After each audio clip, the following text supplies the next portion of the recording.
When we got to that point and looked at it on screen, I was shocked that I wasn't more attractive. Dustin Hoffman was one of Hollywood's most admired actors for many years. 2 Oscars, dozens of memorable roles, and a reputation for emotional depth characterized this method classic.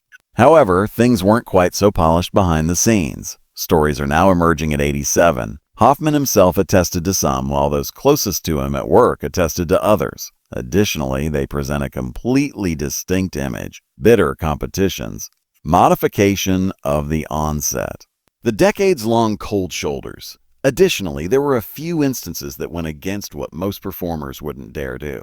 These disputes aren't limited to famous people. Dustin Hoffman actually had a lot of conflict with these 7 individuals. Co-stars, collaborators, and even up-and-coming talent whose careers were drastically altered after meeting him. You will be shocked by some of the names on this list. Others could make you question how these tales were kept under wraps for so long. The slap that wasn't in the screenplay was Meryl Streep. Behind the scenes, Kramer was something quite different from what most people believe it to be, an emotional divorce drama. Working with Dustin Hoffman was not only challenging, but also painful, according to Meryl Streep. Hoffman unexpectedly did something that no actor should ever do in a heart-wrenching courtroom scene. He gave her a hard slap. No heads up, no cue. The script didn't call for it. It was not practiced. It was authentic, and everyone on the set was taken aback. Hoffman, however, saw it all as part of the show. He continued after that. Knowing it would cause genuine tears, he brought up Streep's personal grief, the recent death of her partner, John Cazale, just before filming that same moment. Streep saw it as manipulation, but he thought it was method acting. She had to handle one of her first significant roles while being emotionally surprised on camera when she was young and just starting out in Hollywood. The power dynamic wasn't even close, and Hoffman was already a star. She remained silent for years. Hoffman won Best Actor, one of the 5 Oscars the movie went on to win. Decades later, however, Streep called his actions excessive and corroborated the claims. To put it mildly, that is...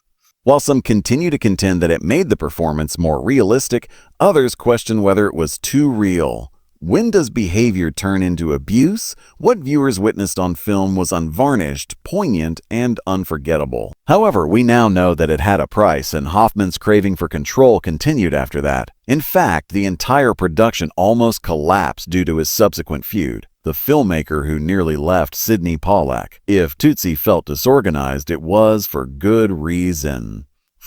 Although filming was a battle zone behind the scenes, the movie went on to become one of Dustin Hoffman's greatest critical hits. He was accompanied in the trenches by director Sidney Pollack. Pollack had previously collaborated with well-known actors Redford, Fonda, and Streisand, but Hoffman added a depth of conflict that he hadn't noticed. They were at odds from the start on everything, including the tone of the film, camera angles, and character selections. Hoffman often interrupted rehearsals with his own direction, rewrote lines on the spot, and questioned every choice. Pollack once compared directing Hoffman to attempting to write a storm, describing it as erratic, noisy, and constantly on the verge of catastrophe. When the strain reached a breaking point, Pollack contemplated abandoning the endeavor. But he stayed, just barely, because leaving would have ruined the movie. Hoffman requested that Pollack play a crucial supporting role after one of the players resigned. Pollack fought back.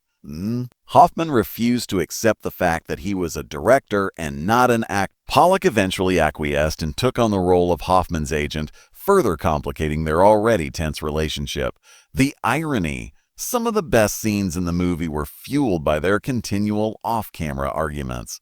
You see that tense, confrontational relationship between them? It wasn't an act. It was authentic. Later, crew members compared filming to treading carefully. You had no idea whether you would get a blow-up or brilliance. Despite the mayhem, Tootsie managed to become a classic. Additionally, not all of Hoffman's coworkers had the same level of strength as Pollack, who was able to defend himself, particularly the ones who were just getting started.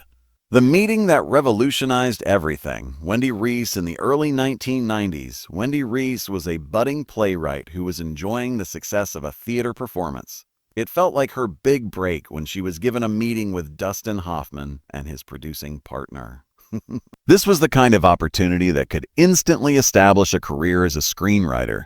However, Russ claims that the meeting quickly took a different turn.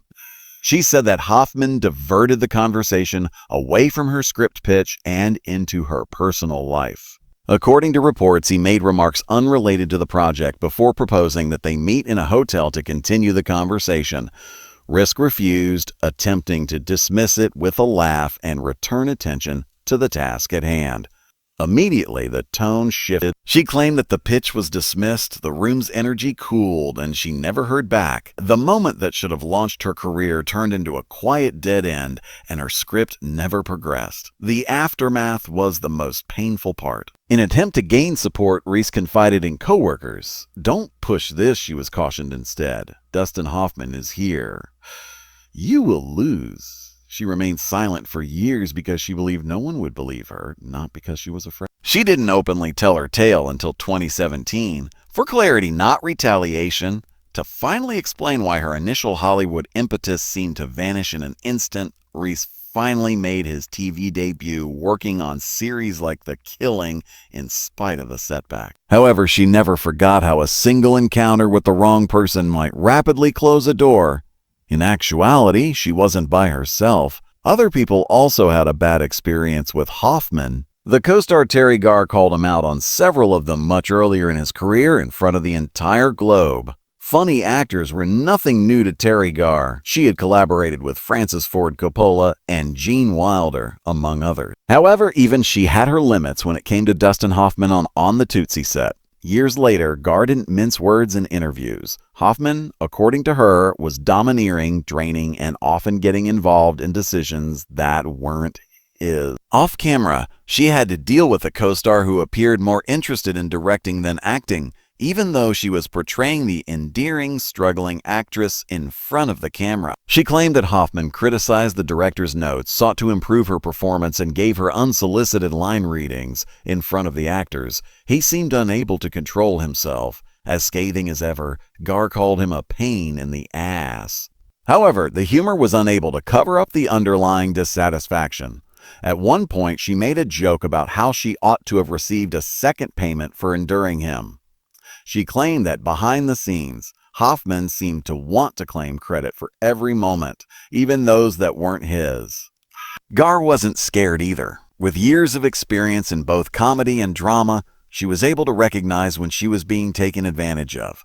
However, she allowed the tension to build rather than face Hoffman head-on, and later used that characteristic dry wit to let it all out in interviews. The fact that she never expressed distaste for the movie is telling. She simply made it plain that working on it wasn't as enjoyable or fulfilling as it seemed. Others adopted a different strategy, avoiding Hoffman completely, while Garr bore it with scathing disdain. The actor who declined to collaborate with him was John Malkovich. If two exceptional actors like Dustin Hoffman and John Malkovich were ever in the same movie, you would expect that fireworks would break out. Not the good sort, though. However, they never collaborated in real life.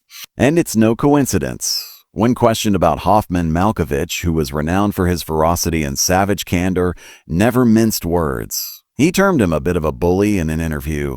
Furthermore, he wasn't using a metaphor. Hoffman's treatment of co-stars, crew, and even directors on site was the subject of his reference. Malkovich said that Hoffman was already well known. Not in a positive way either. In the film and theater communities, word got around fast. Be ready for ego, domination, and the persistent feeling that you were doing something incorrectly if you worked with Dustin. Despite his lack of first-hand knowledge, Malkovich has witnessed enough from colleagues and the sidelines to have a strong impression. And that's uncommon in Hollywood.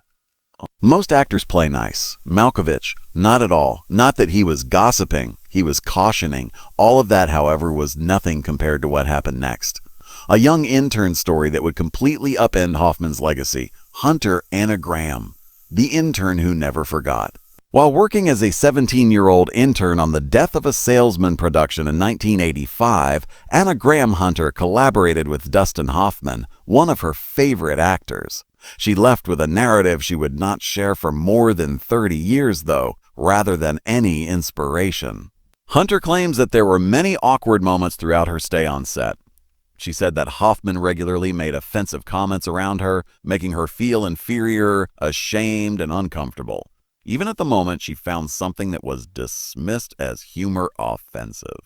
Not to expose anyone, but because she had no other way to deal with what was happening, she wrote letters to her sister detailing everything. She recalled that the atmosphere on site was condescending and unpleasant. In a room full of influential individuals who didn't give their words or the way they came across any thought, she was just another young face and wasn't taken seriously. Long after she had moved on, Hunter opened out about her experience in 2017 to show how commonplace that type of setting used to be, rather than to level accusations.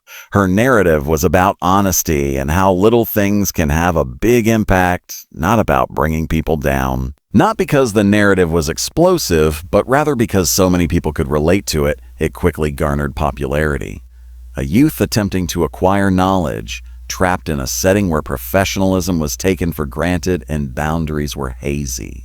But just go back to the beginning if you believe that behavior was unique, because there was tension even in Hoffman's breakthrough role, Catherine Ross, the clumsy, non-acting seduction. Dustin Hoffman, the new-faced outsider opposite Mrs. Robinson's calm, forbidden world, shot to fame in The Graduate.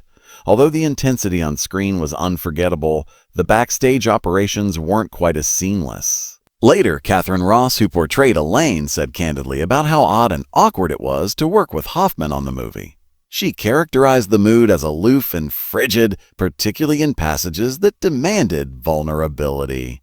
Hoffman, who was still relatively new to Hollywood, contributed a level of passion that didn't feel cooperative. It was alienating. Between takes, he wasn't warm. He failed to establish a feeling of comfort and confidence, which is particularly important when recording private moments. Ross claimed that the on-screen chemistry was absent off-camera. Furthermore, Hoffman didn't need to do much acting if it appears like his character was emotionally distant and socially inept. Rehearsals lacked communication, and even straightforward scenes felt weighty. Ross subsequently alluded to the fact that although the performance was successful, the process was not. She attributed it to Hoffman's obsession with the part, which would later become a recurrent motif throughout his career.